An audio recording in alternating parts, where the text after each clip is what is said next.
March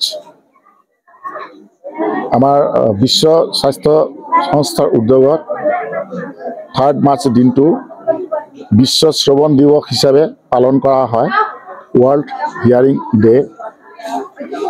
এই world hearing day লগত সংগতি ৰাখি আমি গোসাইগাঁও প্ৰাথমিক স্বাস্থ্য কেন্দ্ৰৰ তৰফৰ পৰা আমি আজি এই সংশবিল এমই স্কুলত এটা সজাগতা শিবিৰ সভা আৰু হেল্থ চেকআপ কেম্পৰ আয়োজন কৰিছোঁ।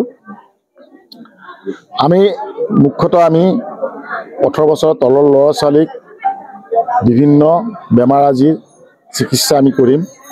আমাৰ বিভিন্ন বিভাগৰ বিশেষজ্ঞ চিকিৎসকসকল কোকৰাঝাৰ মেডিকেল কলেজৰ পৰা আহিছে, যেনেকুৱা আই ডিপাৰ্টমেণ্টৰ পৰা আহিছে, ENT ডিপাৰ্টমেণ্টৰ পৰা আহিছে, অৰ্থপেডিক্সৰ পৰা আহিছে, জেনেৰেল মেডিচিন ডিপাৰ্টমেণ্টৰ পৰা আহিছে, ডেণ্টেলৰ পৰা আহিছে।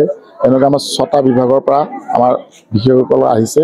তেখেতসকলে আমাৰ সৰু ল'ৰা ছোৱালীৰ লগত যদি গাৰ্জেনো আহিছে তেখেতসকলৰ স্বাস্থ্য পৰীক্ষা কৰিব আৰু কাৰোবাৰ যদি কিবা অসুবিধা আছে সেইটো উলিয়াই পিনে তেখেতসকলক প্ৰয়োজনীয় পৰামৰ্শ আগবঢ়াব আৰু কাৰোবাৰ যদি উচ্চ চিকিৎসাৰ প্ৰয়োজন হয় তেখেতক সেই বিষয়ে তেখেতসকলে উপদেশ দিব। আৰু বিশ্ব শ্ৰৱণ দিৱস উপলক্ষে আমি যিটো আমি আজি কাৰ্যসূচী ৰাখিছোঁ তাত আমাৰ মেইন আছে আমাৰ সজাগতা সভা আৰু আমি এটা ৰেলী আমি কৰিছোঁ। উদ্দেশ্যটো হৈছে যে মানুহৰ মাজত কাণৰ যিটো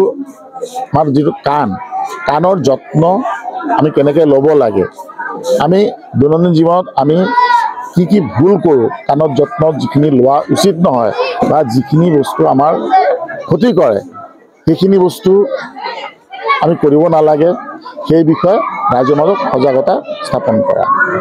আমাৰ যিটো মাল্টি স্পেচিয়েলিটি কেম্প যিটো আমি কৰিছোঁ এইটো আমাৰ কোকৰাঝাৰ জিলাৰ ৰাষ্ট্ৰীয় স্বাস্থ্য মিছনৰ অন্তৰ্গত RBSK ৰাষ্ট্ৰীয় বাল স্বাস্থ্য কাৰ্যক্ৰম এই বিভাগৰ দ্বাৰা আয়োজন কৰা হৈছে মাল্টি স্পেচিয়েলিটি কেম্প।